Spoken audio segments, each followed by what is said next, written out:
오늘 오프닝은 한번 저도 강의에서 몇 번 언급도 했고 다 아실 만한 이제 영화 소설 및 만화 영화로 한번 시작할까 하는데 보시면 뭔지 아실 거예요.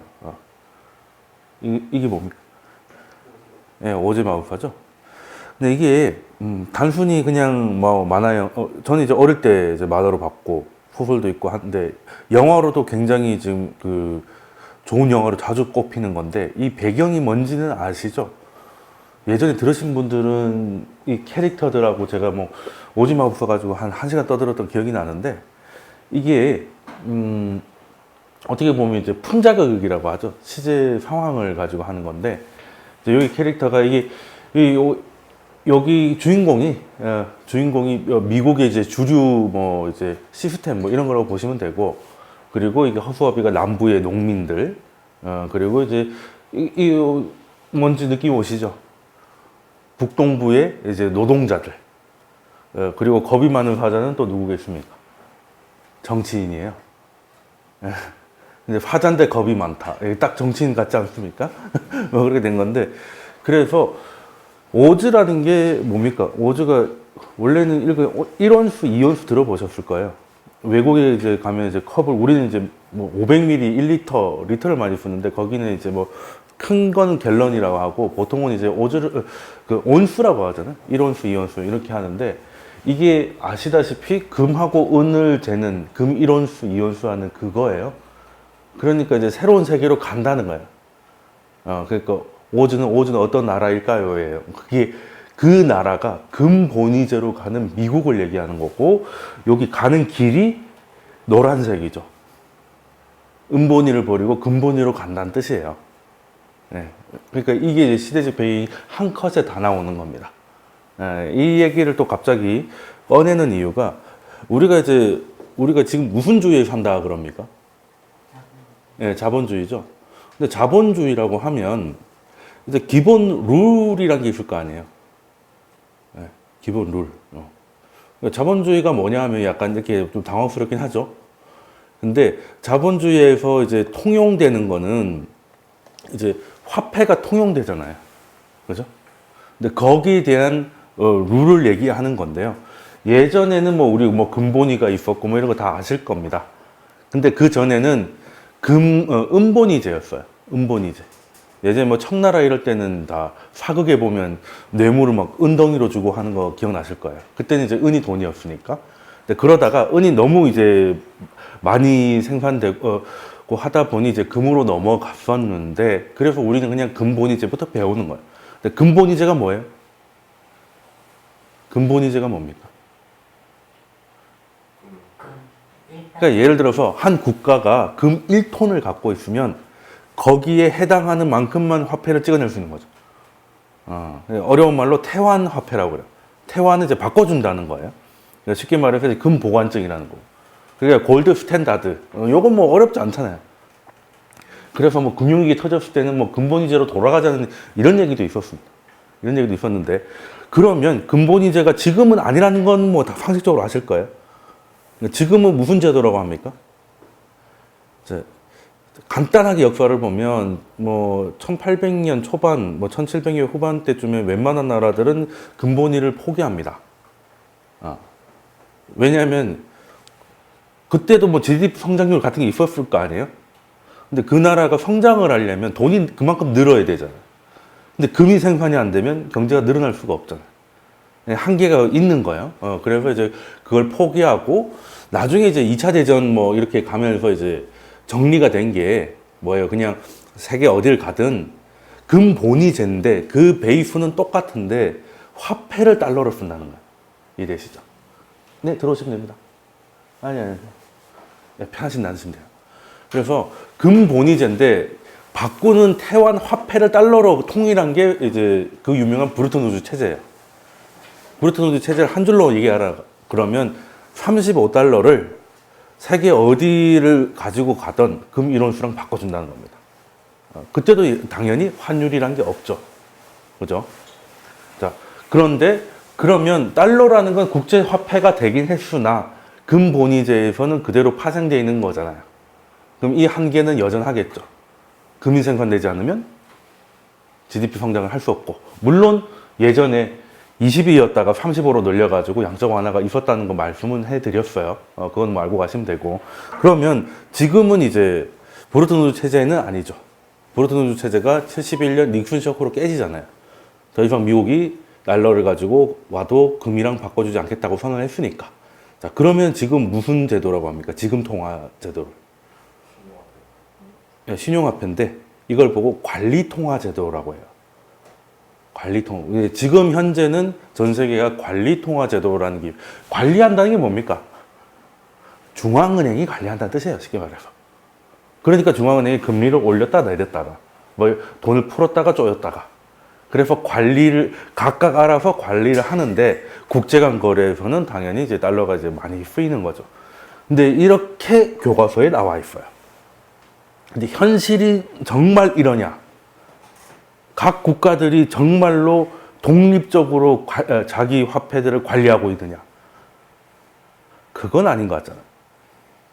교과서대로만 보면 아름다워요. 그죠?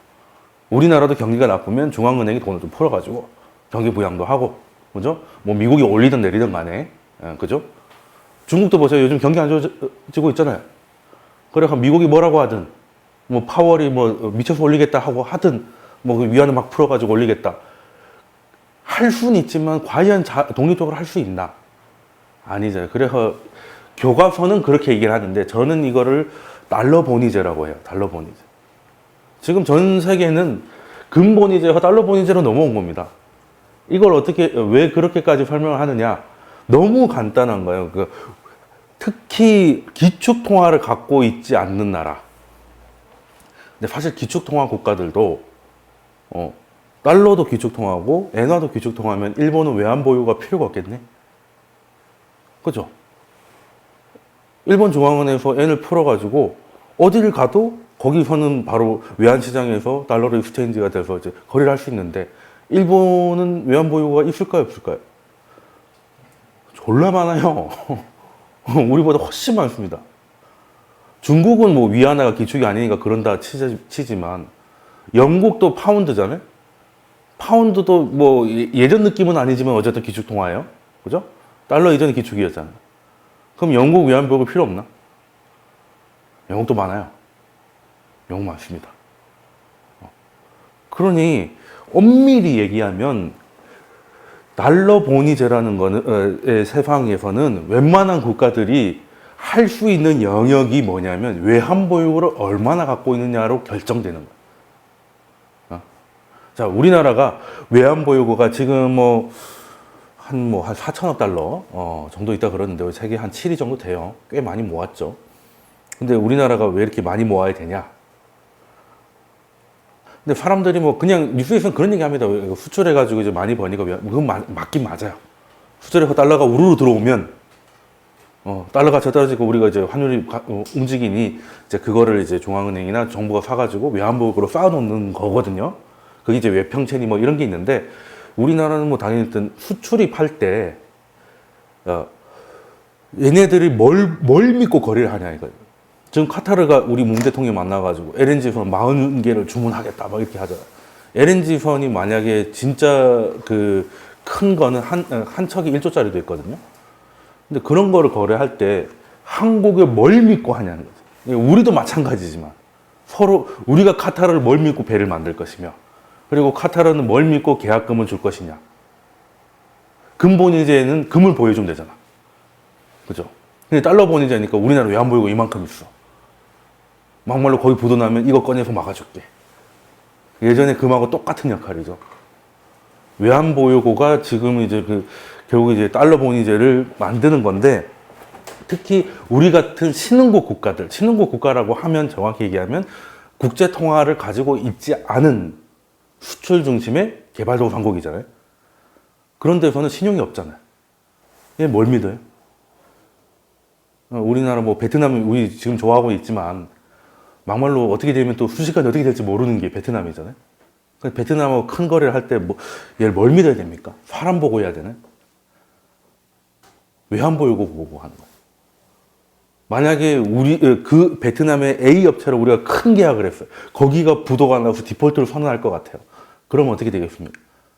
베트남 정부가 외환보유고를 들고 나와가지고 그 기업을 인수해가지고 이제 우리 구제금융을 때려가지고 어떻게든 팔리겠지. 그게 이제 뒤에서 이제 막아주는 거 아니에요. 백업 해주는 거잖아요. 그러니 통화정책이라는 것도 사실은 외환보유고가 많으면 할 수 있는 게 많고 외환보유고가 없으면 아무것도 안 되는 거예요. 자, 경기가 되게 안 좋아요. 내수가 죽어가. 그러면 중앙은행하고 정부는 뭘 해야 돼요? 정부는 재정정책 써가지고 경기 부양해야 되고 중앙은행은 금리 인하고 돈 풀어가지고 경기 부양해야 되잖아요. 근데 외환보유고가 썩어 들어가고 있어요. 할 수 있을까? 못하죠.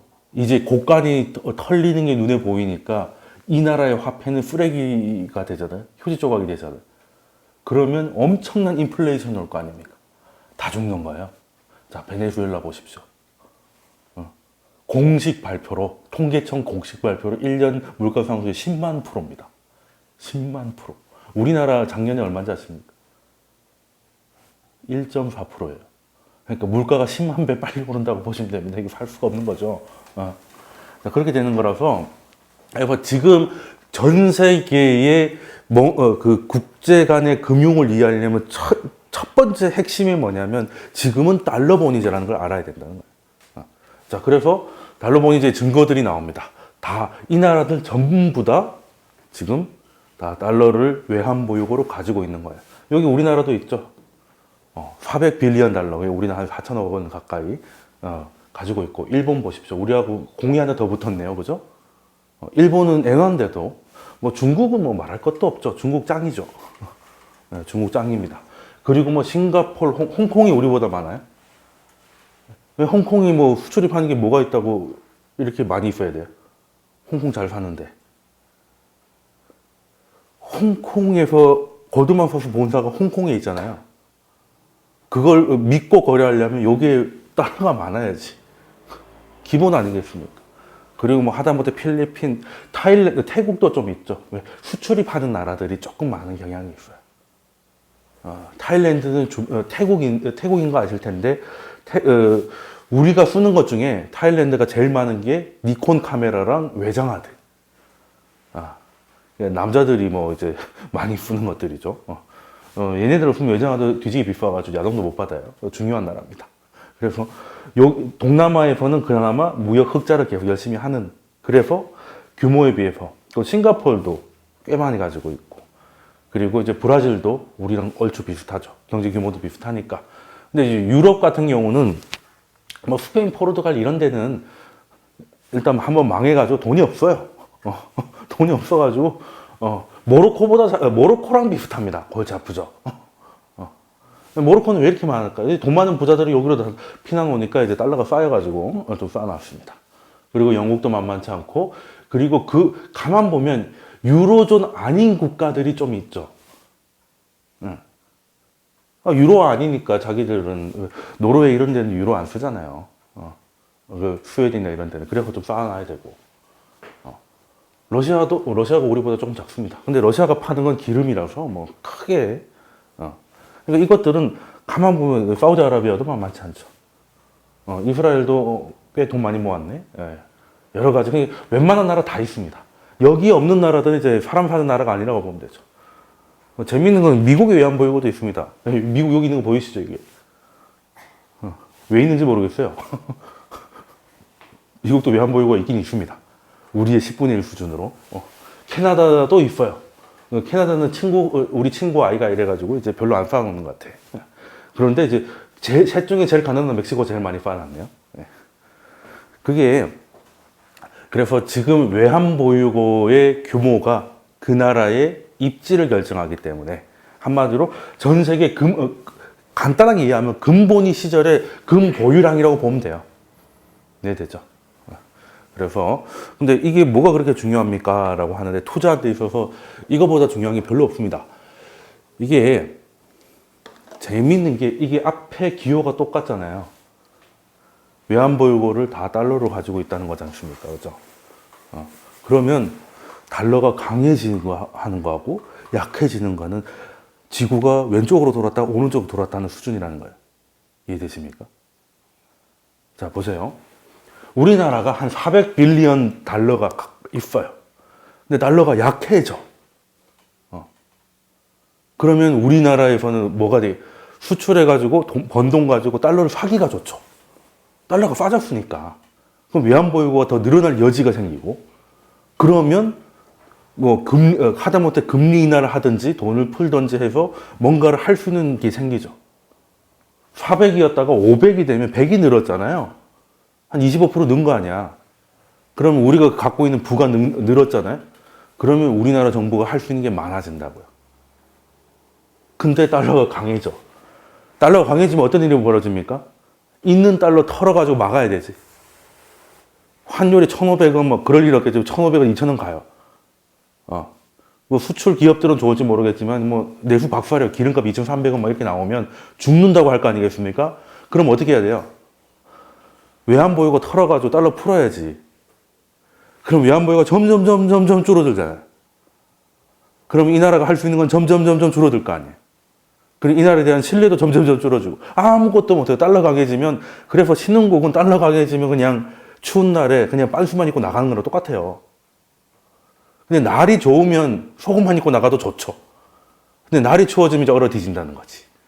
그래서 신흥국한테는 다른 거 다 필요 없어요. 달러 강해지면 그냥 해피한 거고, 달러가 강해지면 이제는 이제 그냥 움츠려가지고 오들오들 떠는 겁니다.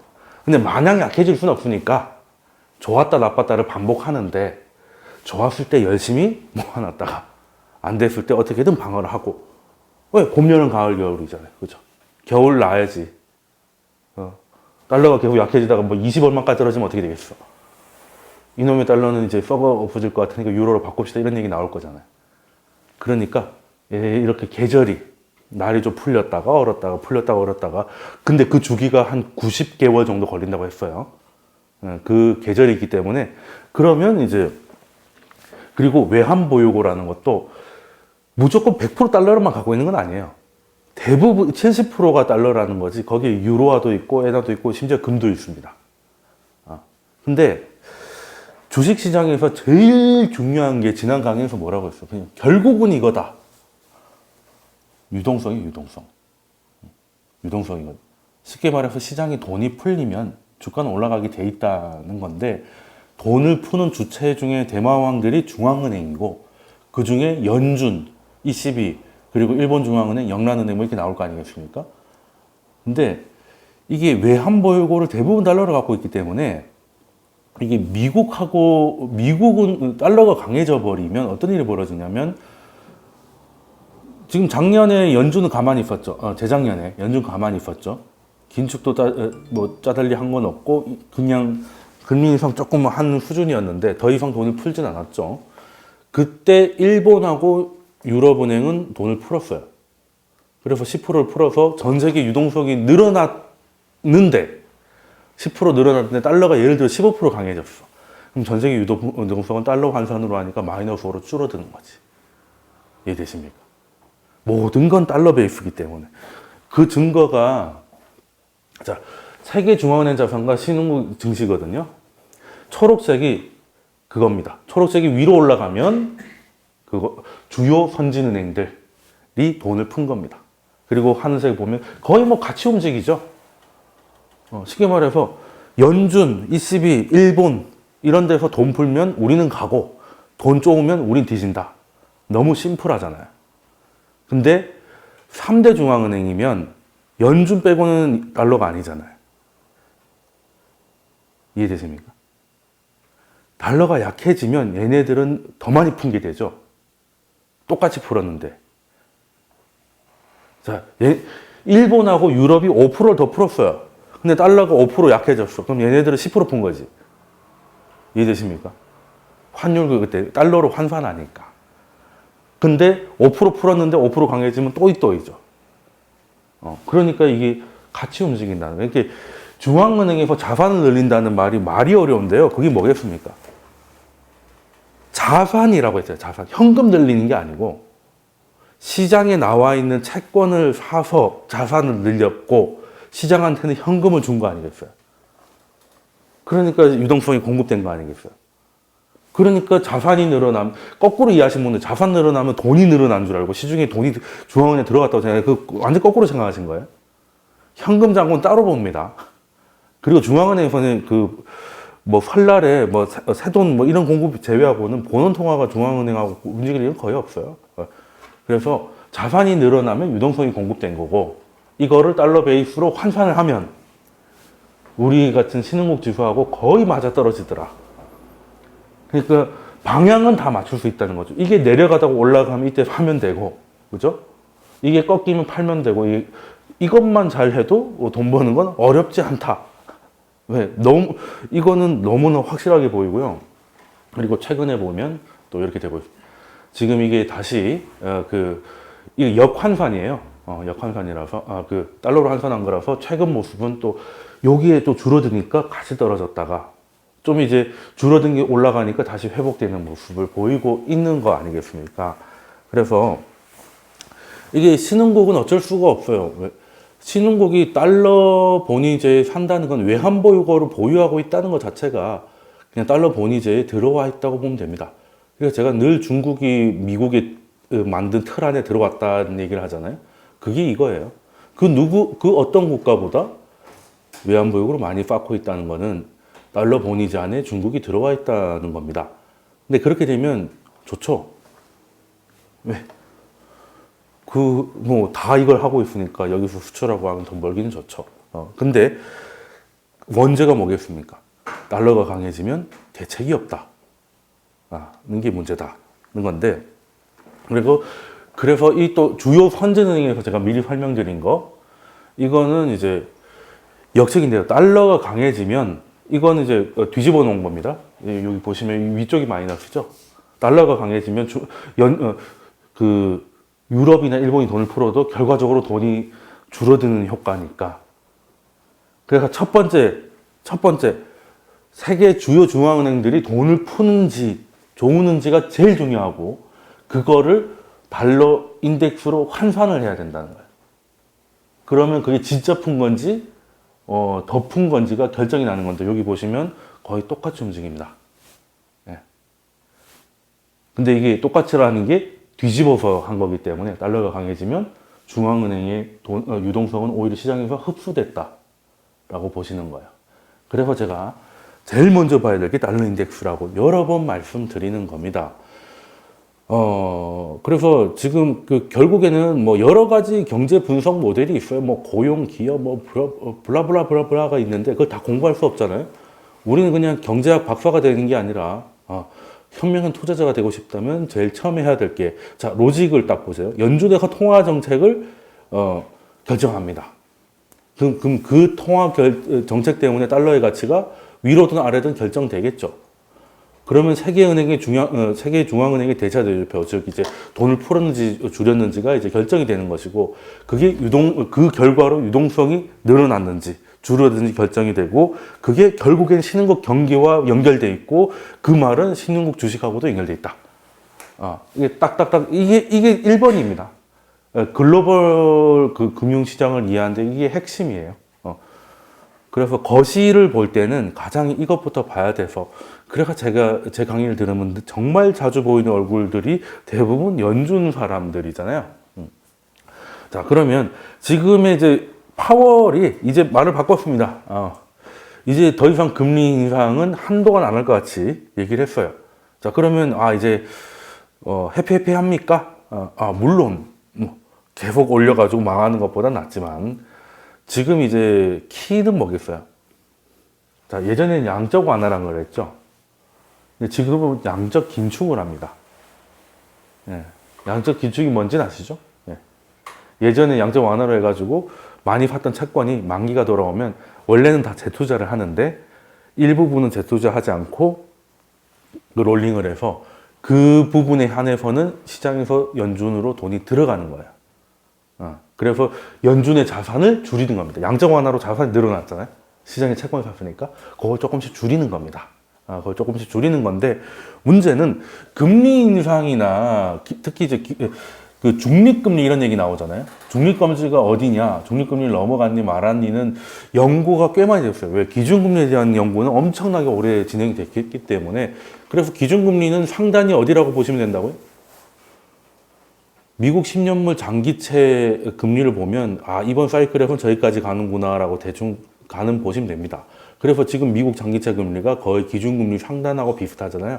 그래서 아 거의 심하게 됐구나 라는 게 시장의 판단이라는 겁니다. 그죠? 근데 문제는 양적 완화라는 것도 처음 시작할 때 비전통적인 통화 정책이라고 그랬어요. 그 말이 이제 해본 적이 없다는 뜻이고, 그죠? 근데 그러면 양적 긴축도 당연히 양적 완화가 처음이니까 긴축도 처음이겠네. 그래서 이게 문제입니다. 줄이는 건 좋다 이거예요. 줄이는 건 좋은데 지금 4.5조 달러 정도까지 자산을 늘렸던 연준이 어디까지 줄일 거냐는 거거든요.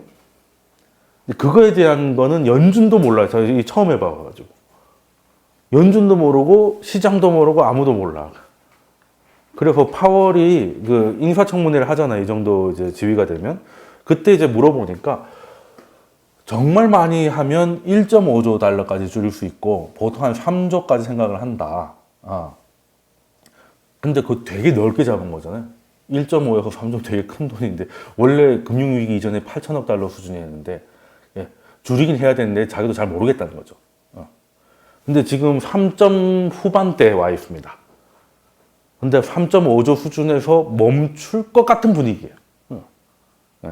그게 이제 지금 시장의 키는 금리 인상은 이제 일단 스톱이 됐고 스톱이냐 일시정지냐는 좀 지나봐야 겠지만 저는 일시정지에서 체력이 다시 회복돼서 다시 몇 번 더 올리는 이제 그런 그림을 꿈꾸고 있지만 어쨌든 지금 당장은 안 올릴 것 같고 그러면 시장에서 금리는 뭐 금리 가지고 이제 효과를 노리는 거지만 양적 긴축은 실제 유동성을 직접 컨트롤하는 거기 때문에 이거를 지금 스케줄대로 계속 할 거냐 아니면 조기 종료를 하느냐 속도 조절을 하느냐가 시장의 관건인데 파월은 일단은 금리 인상에 대해서는 굉장히 비둘기적으로 변신을 했지만 자산 긴축에 대해서는 양적 긴축에 대해서는 하던 대로 가겠다 분위기를 최근까지도 얘기하고 있어요. 오토파일럿이다. 이거는 그냥 설정한 대로 가는 거다. 이런 식으로 얘기를 했는데 그래서 시장이 겁을 먹은 거예요.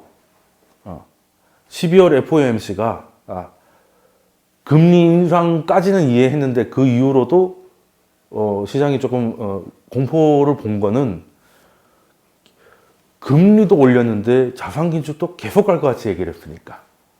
그래서 이거 연준이 조금 이게 예전 같지 않네라는 얘기가 나오면서 그렇게 된 거였거든요. 근데 재밌는 거는 발언은 그렇게 했는데요. 미국은 FOMC를 할 때마다 이제 기침하는 것까지 다 적는다고 말씀드렸어요. 회의록이 공개가 됩니다. 회의록이 공개되는데 회의록에서는 또 분위기가 달랐습니다.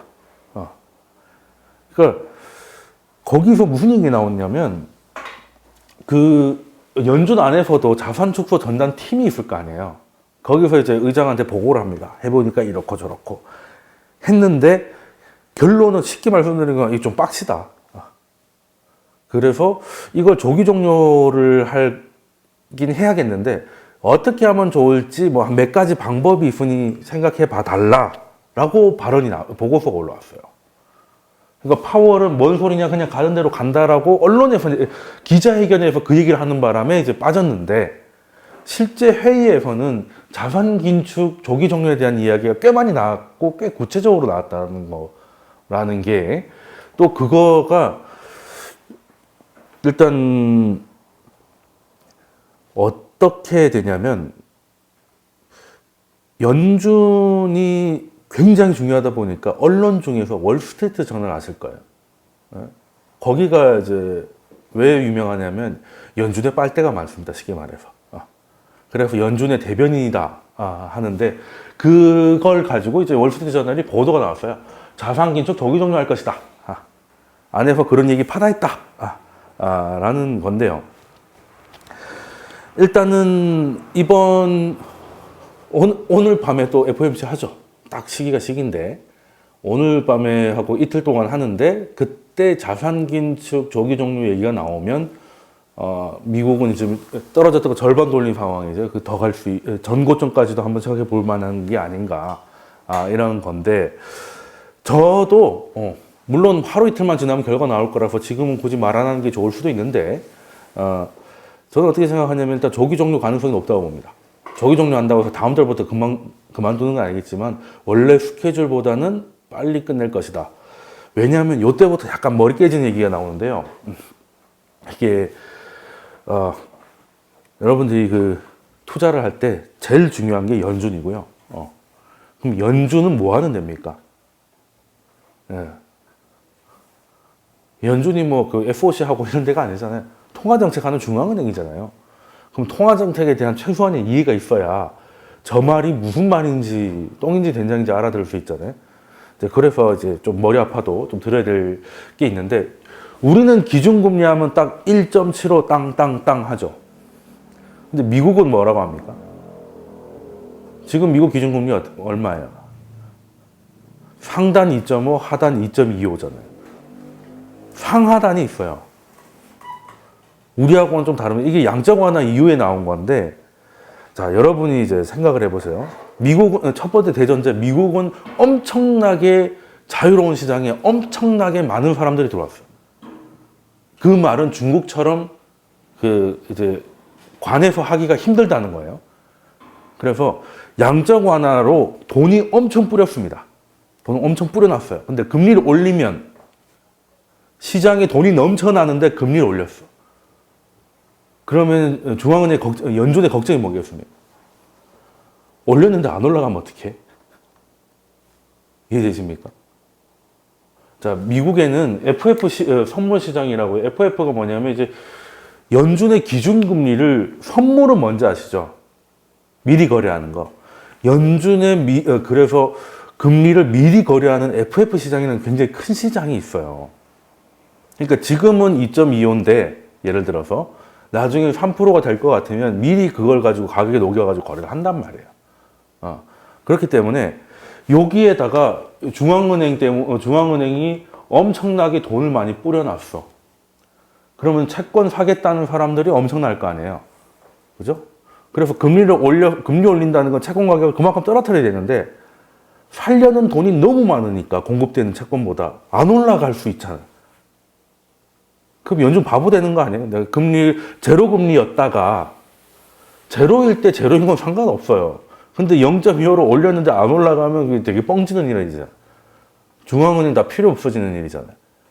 그래서 이제 하단을 이제 0.25로 올렸으면 그만큼은 여갈피를 이용해가지고 연준이 다 돈을 흡수를 해버려요.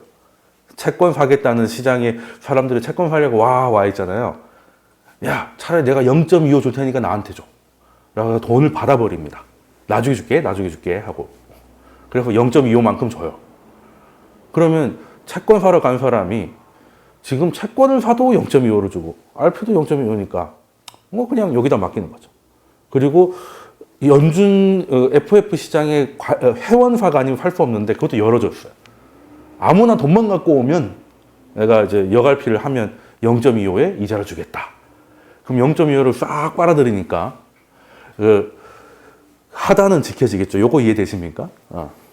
그러니까 요걸 이제 하단을 만든 거예요. 하단을 만든 건데 근데 또 걱정이 너무 올라가면 또 어떡해? 금리가. 그죠? 너무 올라가면 야, 채권에 그러지 말고 채권 가격 그 금리가 올라가면 채권 가격이 떨어지는 거잖아요. 그러면 차라리 연준에다가 또 맡겨.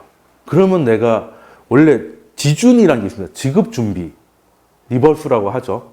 그래서 이 은행이 100억 달러의 자산이 있다. 그러면 지준이 10%다. 그러면 10억 달러는 연준에 맡겨놔야 돼. 보증금으로. 요거에 대해서는 그냥 맡겨놓는 거예요. 근데 이 은행이 20억을 맡겼어. 그러면 초과됐잖아요. 그럼 그 초과된 10억을 초과 지준이라 그래요. 근데 여기에다가 이자를 주는 거예요. 이해되십니까? 그런 식으로 조절해가지고 그 상단을 안 넘어가게 만들어요. 그냥 좀 어려우면 그렇게 이해하세요. 어려워도. 자, 그러면 정상적인 시장이라면 시장에 유동성이 많다면 자, 하단은 여갈피라고 그랬어요. 여갈피로 지금 2.25죠. 그리고 상단이 2.5 해가지고 초과 지준에 플러스 이자 주는 거예요. 그럼 실제 FF 금리는 이 안에서 왔다 갔다 해야 되겠죠. 이해되십니까? 근데 어느 순간부터 얘가 상단에 딱 붙어버렸어요. 하단은 필요가 없을 정도로. 그게 작년이었어요. 2016년에도 그랬고. 뭔가 변수가 생긴 거죠. 지금까지는 잘 작동을 했는데, 그래서 금리가 이거보다 더 내려갈 것 같으면 요거 RP로 빨아당겨서 요거 막아주고, 더 올라갈 것 같으면 또 여기다가 이자를 줘가지고 또 초과지준에 넣게 해가지고 요 안에 왔다 갔다 하게 했는데, 이젠 아예 이게 딱 달라붙어가지고 가만히 있는단 말이에요. 이게 무슨 말이냐? 연준 시장에서, 연준 FF 시장에서 채권을 팔겠다는 사람보다 사겠다는 사람들이, 사겠다는 사람보다 그 채권 가격이 떨어져야 금리가 올라가는 거잖아요. 채권 가격이 떨어져요. 그게 무슨 말이겠어요? 공급보다 수요가 많다는 거죠. 수요가 많으니까 가격 올라가지. 아니, 거꾸로 얘기했나? 강의하면서도 헷갈려, 이거. 그러니까 채권 가격이 떨어지면 금리가 올라가잖아요. 그러면 그 사겠다는 사람들이 줄었다는 거예요. 사겠다는 사람이 많으면 채권 가격이 올라갈 거니까. 자, 그런데 이 변수가 뭘까 했더니, 변수가 뭘까? 근데 이 슬라이드를 먼저 설명을 드릴게요. 자, 이게 상단, 하단. 그러니까 같이 움직이는 거죠. 금리 이렇게 지금 올렸어요. 안에 회색 보이죠? 쫙 중간에 있던 거. 이게 지금까지 얘기했던 실질 금리예요. FF. 근데 딱 중간에, 왔다 갔다 하면 딱 중간에 있었는데, 좀 높아지는가 싶더니, 이제는 아예 딱 붙었죠. 요때부터 눈에 띄게 올라가기 시작하더니, 2017년부터 뭔가 올라가기 시작하더니, 이제는 아예 밴드가 의미가 없어. 위에 붙어버렸죠. 왜 이런 일이 벌어졌을까? 왜? 이게 연준 외에 미국에 또 재무부가 있잖아요. 자, 재무부가 뭔가 일을 합니다. 트럼프가 뭐 한다고 했어요? 인프라 투자 연락한다 그랬죠. 그죠? 그리고 근데 반대로 세금은 또 확 깎아준다 그랬어요. 그러면 재무부 입장에서는 현금은 줄어들고 현금 쓸 일이 많아지겠지. 그죠? 그럼 어떻게 해야 돼요? 내년에 내가 쓸 돈이 엄청 많고 들어올 돈은 확 줄었어요. 그러면 뭘 해야 되겠어요? 친구한테 가가지고 돈 빌려와야 될 거 아니에요. 네, 월급 받으면 줄게. 이렇게 하죠. 근데 재무부가 빌리는 걸 뭐라고 합니까? 채권 발행. 채권을 발행해서 시장에 팔았어. 그러면 돈이 들어올 거 아니에요. 재무부 통장으로. 그리고 재무부 통장에 이제 현금이 쌓이기 시작하는 거예요. 이게 막 쌓여. 근데 재미있는 게 시장에서 팔아서 시장에 돈이 재무부로 들어왔잖아요. 그러면 시장의 유동성은 줄어요, 늘어요? 줄죠. 이해되죠? 그래서 연준도 자산 긴축을 하는데 재무부는 또 이제 자기 나름대로 채권 팔아가지고 돈을 빼오고 있었던 거예요. 이해되십니까?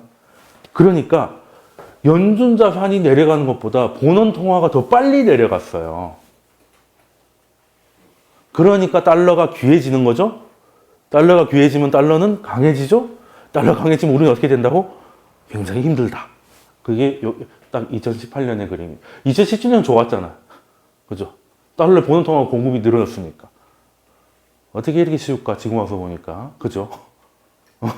2017년 좋았다가 딱 1월 20 며칠. 작년 딱 이맘때부터 이제 뒤지기 시작했잖아요. 그게 딱 이렇게 된 겁니다.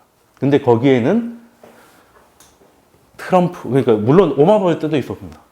오바마 때도 있었어. 본원 통화 많이 줄었죠. 왜? 오바마 케어 때문에 병원에 줘야 될 돈이 많았어요. 그래서 그때 채권 발행 많이 했거든요. 그렇다가 이제 오바마 케어가 끝나니까 아이고 이제 뭐 다시 좀 늘었다가 트럼프가 감세하고 뭐 인프라 한다니까 다시 이제 줄어든 겁니다. 연준은 자기 갈 길 지금부터 했는데 좀 억울하죠. 2018년부터 했잖아요. 그 옆에는 그냥 가만히 있었거든. 그러니까 이제 스테레오로 만든 거죠. 연준도 줄이고 얘도 줄이고. 그러니까 재정정책, 통화정책 양측에서 다 긴축이 나온 거예요. 그러니까 신흥국 자산들이 이제 허벌나게 두들려 그거 맞는 거는 어찌 보면 너무나 당연한 일이었다는 거고요. 근데 연준은 이걸 인정 안 합니다. 왜? 유동성 공급에 있어서 연준 외에 다른 놈이 기능을 조직에서 받아들일 수가 없죠. 그렇잖아요. 근데 사실 이게 작은 게 아니라 많을 때는 4천억 달러거든요. 4천억 달러면 지금 연준이 자산 얼마 가지고 있다고요? 4조 몇천억이잖아요. 연준이 갖고 있는 그 10%만큼을 연준은 정말 쬐끔 시장이 놀랄까봐 쬐끔 했는데 재무부는 돈이 급해서 연준 자산의 10%를 그냥 확 땡겨버렸다니까. 그럼 연준 입장에서는 재무부가 연준이야, 내가 연준이야 이렇게 되는 거죠. 환장하는 거죠, 이거. 그리고 트럼프가 몹시 믿겠죠. 왜 지금 그 지랄을 해가지고 두 개 다 이렇게 하나씩 해도 지금 조용히 갈까 말까인데 그렇잖아요. 근데 재무부 입장에서 뭐 돈 없으면 셧다운인데 어떡할 거야. 예, 그게 안 되려고 하면 이렇게 또 꼬인다는 거고. 근데 다행스럽게 돈 다 확보했어요, 거의. 더 이상 땡길 게 별로 없어요. 네, 감세는 이미 이제 다 이제 1년 지난 얘기라 다 계산이 됐고, 그리고 이제 관련 그 인프라 이런 것도 하는 거 보니까 트럼프대로는 다 못할 것 같아요. 그죠? 그래서 돈을 또 급하게 늘릴 필요는 없을 것 같은 그림인데, 그래서 이제 어느 순간 보니까 이게 재무부 때문에 이걸 확대해 놓은 게 이겁니다. 이 정도 차이가 나다가 이제 붙어버렸죠. 그러면 앞에 이 이야기가 좀 어렵다 하더라도 결론은 그겁니다. 양적 완화 때는 돈이 너무 많기 때문에 하단도 만들어야 되는 상황이었다고요. 이해되십니까? 금리를 올렸는데도 안 올라갈까봐. 그죠? 근데 이제는 하단이 의미가 없는 양적 완화 이전으로 돌아왔다는 거죠. 이해되십니까?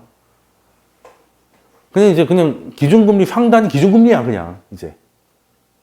예전처럼 그렇게 너무 많은 유동성을 걱정하지 않아도 될 정도로 긴축이 충분하다고 볼 수 있다는 거예요. 이해되십니까?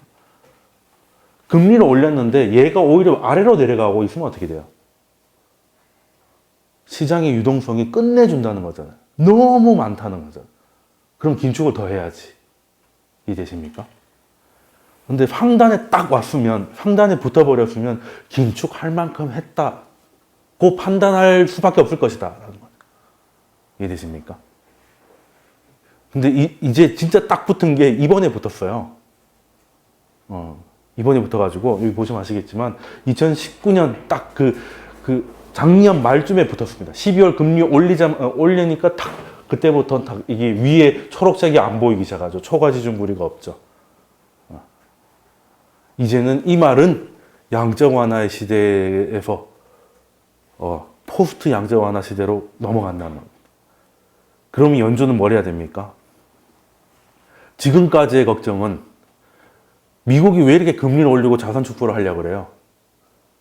왜? 시장 한번 엿먹이려고? 왜 하겠습니까? 왜? 경기라는 거는 어떻게든 돌고 돈다는 거예요. 다음에 불경기 온단 말이지. 그게 2020년이 될지 2025년이 될지 모르겠지만 오면 그때 중앙은행이 할 수 있는 게 아무것도 없으면 어떡할 거냐. 그때까지도 양적 완화하고 있고 제로 금리면 막말로 뭐 일본 꼴 이상 날 수 있지 않느냐.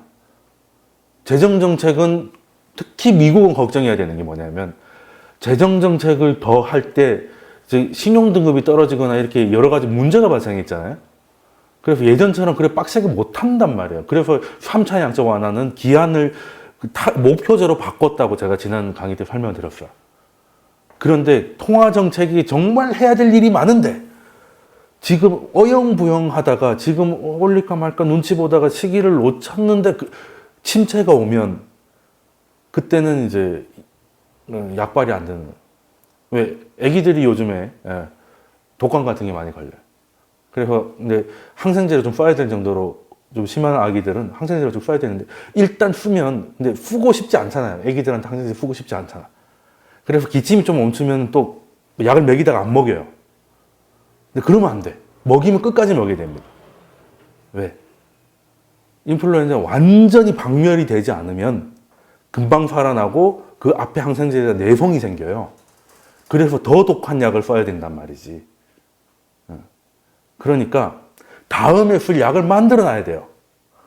그래서 금리는 최소한 중립금리 근처는 가 있어야 되고, 예전에는 중립금리 이상으로 올리는 게 목표였는데 뭐 하도 주변에 뒤진다 그러니까 그거까지 못할 것 같고, 그러면 이제 긴축이라도 좀 해가지고 좀, 그러니까 연준 입장에서는 한 4조까지 확 땡긴 거야, 약발을.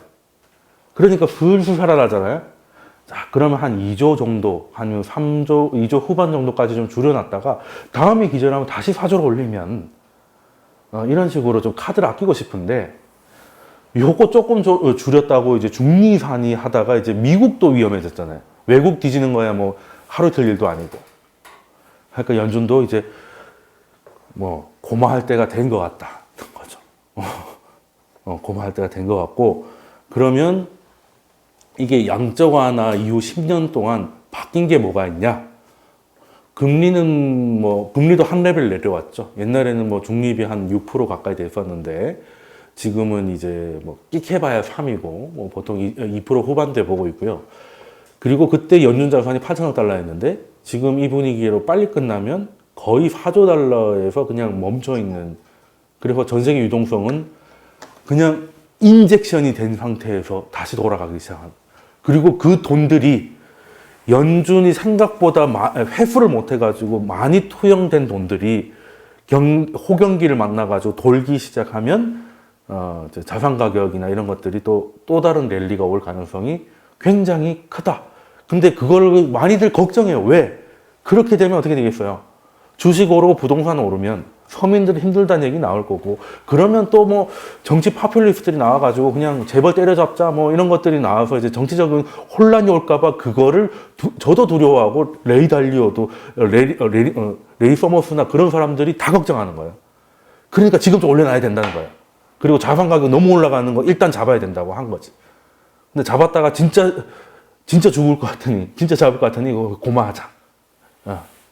의 스토리가 된 거예요. 그게 작년 하반기부터 지금까지 스토리인데, 자, 이렇게 되면, 자, 앞서서 뭐라고 말씀드렸어요? 지금 이제 금리는 어느 정도 다 왔고,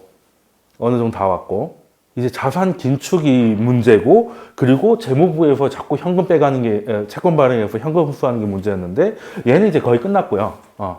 거의 끝났고, 뭐, 물론 또 트럼프가 뭐 2조 달러 인프라를 하겠다 이러면 모르겠으나, 이제 힘들어졌고, 이제 하원이 넘어갔고, 하원이 할머니가 대단하신 분이라 쉽지 않을 것 같아서, 이제 재무부 긴축은 사실상 이제 끝.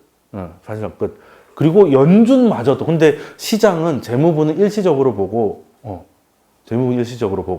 왜? 이 정치적인 거니까.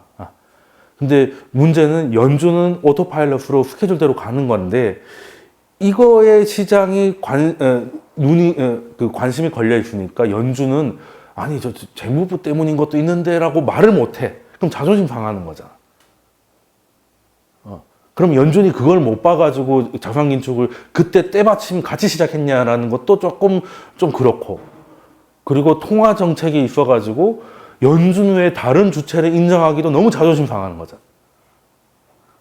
그럼 제일 좋은 게 뭐겠어요? 어차피 시장은 우리 자산 긴축 스케줄만 보고 있으니까 속도 조절하겠다 라고 하면 되는 거야.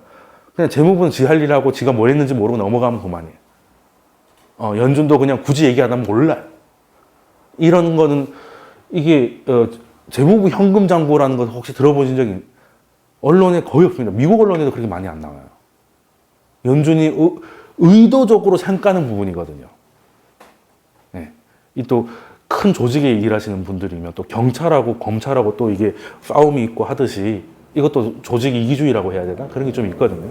자, 그럼 결론은 그것들끼리 싸운다고 치고 연준은 이것 때문에 자산 긴축을 적어도 예정대로는 못할 것이다. 그러면 그 말인즉슨 달러는 하방 압력이 커진다. 달러가 약해지면 우리한테는 또 서울에 봄이 오지 말라는 법이 없는데, 그 증거가 달러가 약해지면 코스피 날아갑니다. 신기하죠? 달러가 떨어지면 코스피 날아가. 이때까지 코스피가 크게 2번 올랐죠? 요 이후로는 이제 더 있긴 하겠지만, 지금 보면 대세 상승이 크게 2번 있었는데, 그때가 달러가 대세 하락이었어요. 네.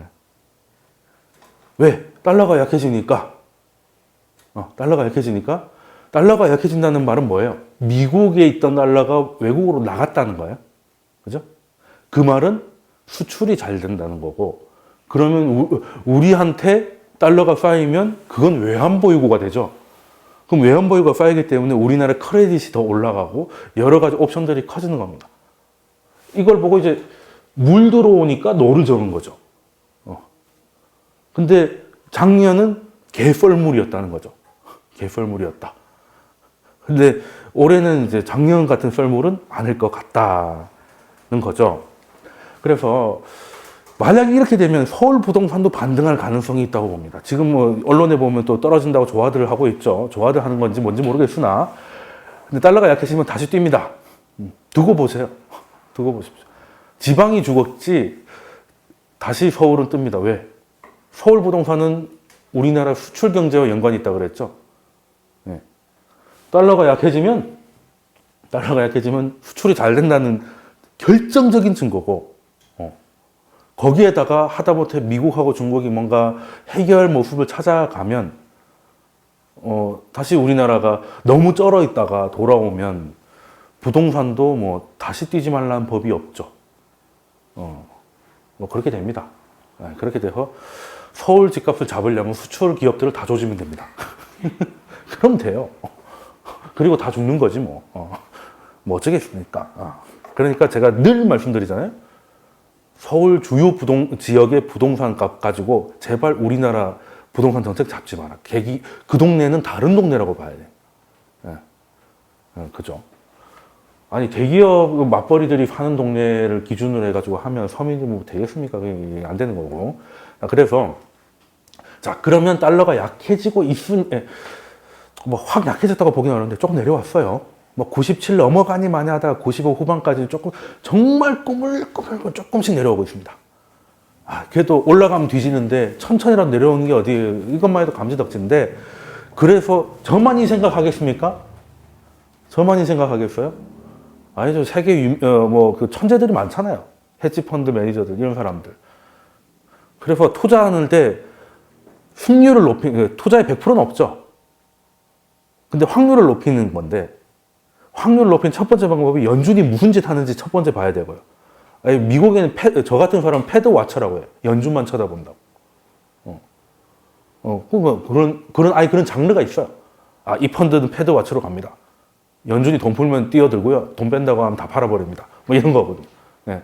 그게 첫 번째. 두 번째가 내가 뭐라고, 나보다 훨씬 정보도 많고 머리 좋은 사람들이 하는 대로 따라가면 되죠.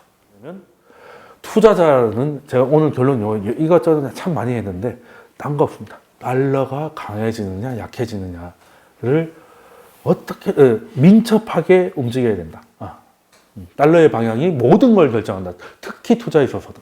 뭐 다른 모델, 경제학 박사 이런 거는 별로 논문 쓸까지 몰라도 돼요.